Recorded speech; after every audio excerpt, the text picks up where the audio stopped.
This is coal. Don't be afraid. Don't be scared. The Treasurer knows the rule on crops. By 1990, no Australian child will be living in poverty. Well, may we say God save the Queen, because nothing will save the Governor-General. Mate, because I want to do you slowly. I want to do this long. I believe we are in danger of being swamped by Asians. But we will decide who comes to this country and the circumstances in which they come. People are entitled to their sexual proclivities. I will not be lectured about sexism and misogyny by this man. I will not. The Australian public does not want to see this place descend into a political colosseum. Just sit down, Buffett. Welcome to The Take.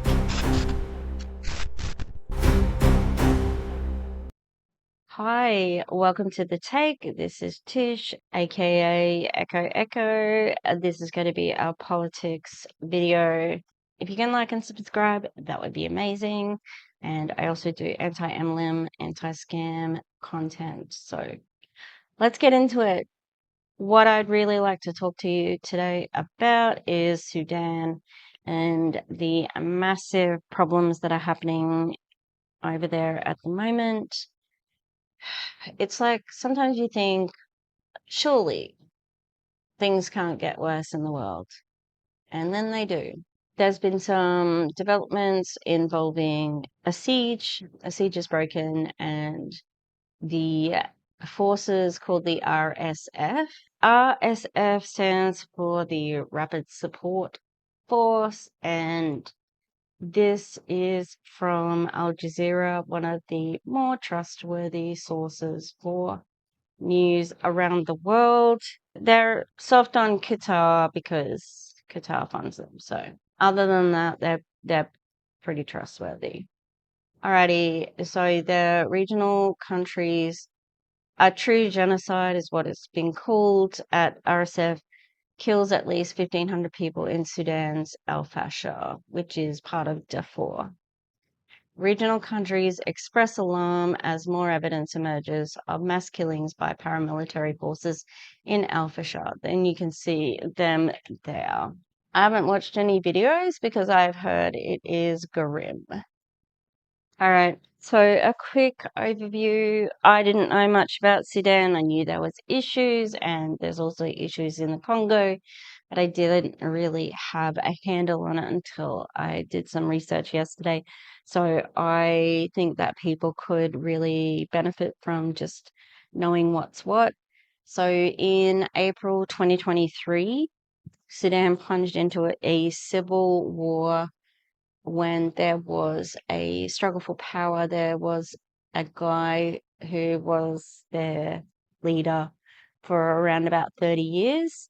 And on one side was the military of Sudan, and the other side was the Rapid Support Forces. And so it's led to a famine and claims of genocide in Western Darfur, with fears that residents of the city of El-Fashir, after it was recently captured by the RSF. More than 150,000 people have died in the conflict across the country, and about 12 million have fled their homes in what the United Nations has called the world's largest humanitarian crisis. Yeah, 12 million, a lot. I know that in Palestine, they say it's around about 2, which is no small amount, and because they don't know the numbers because they don't know how many people are dead.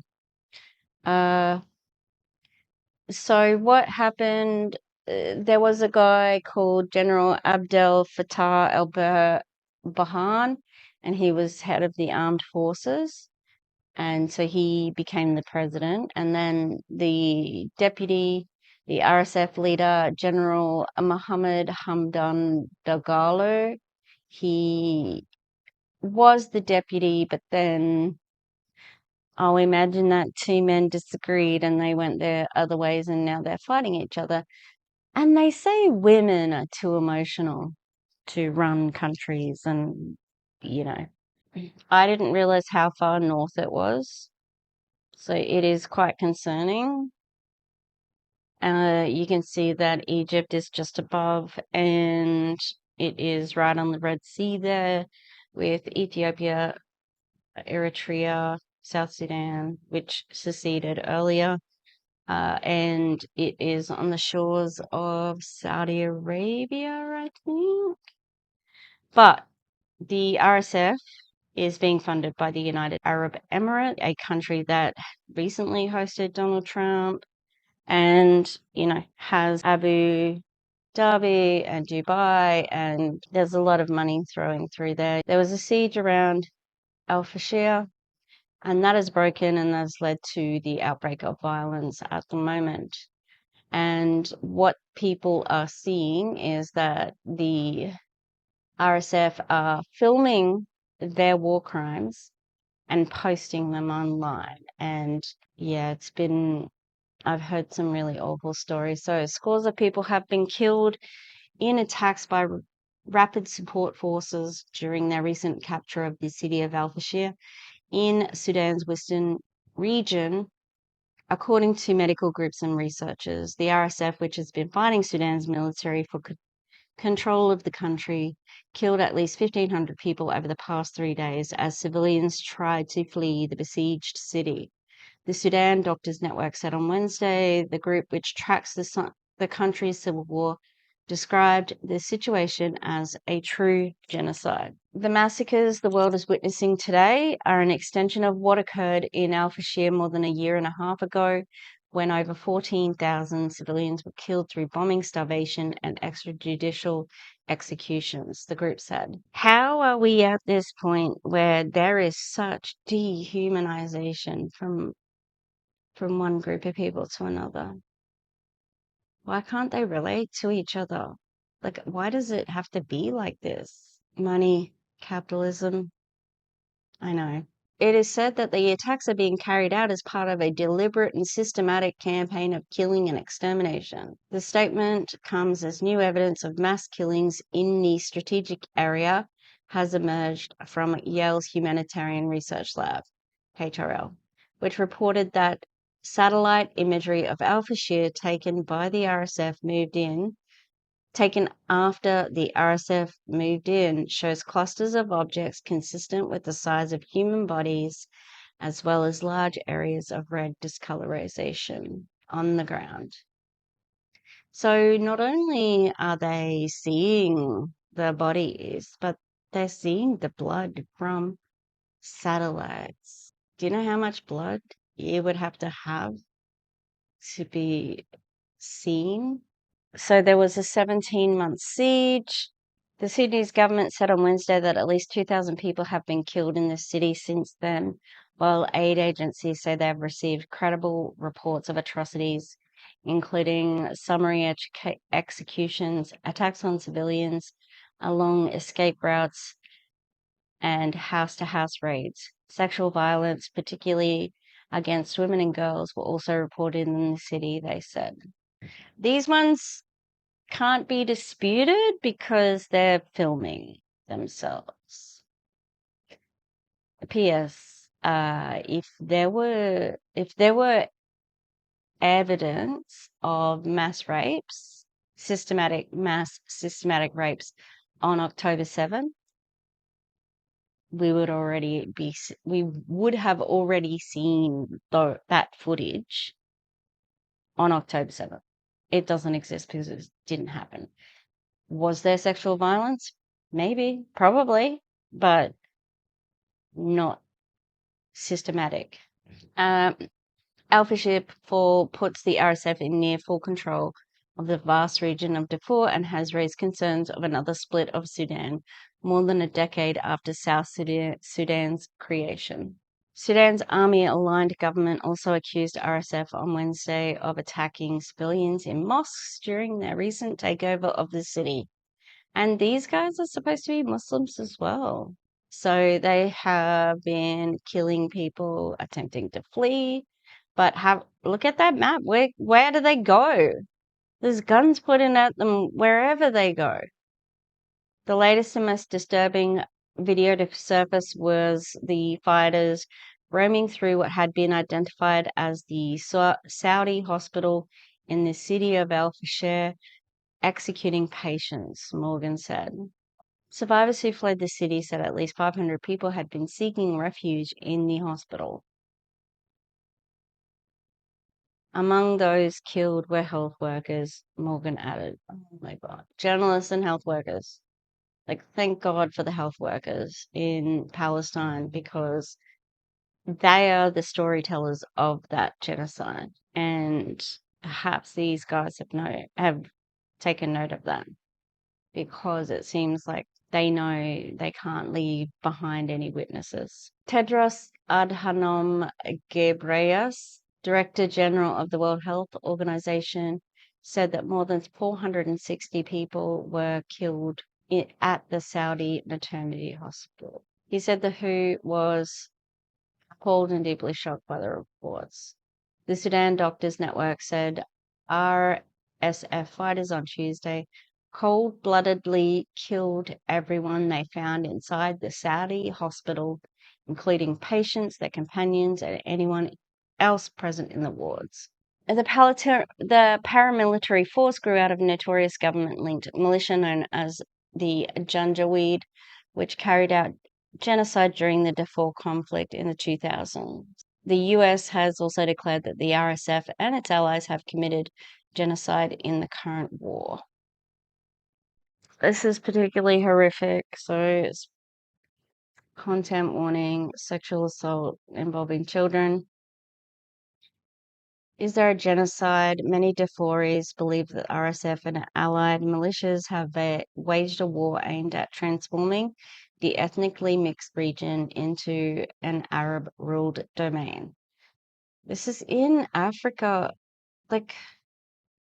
So we'll get into the United Arab Emirates after this point.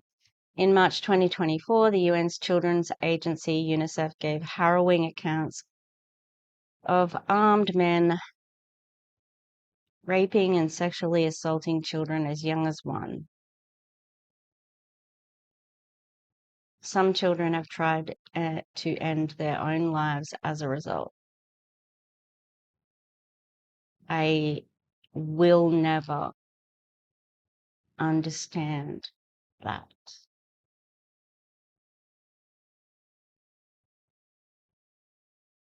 How do you lose your humanity that you don't see children as something to relish, something to celebrate, something to love?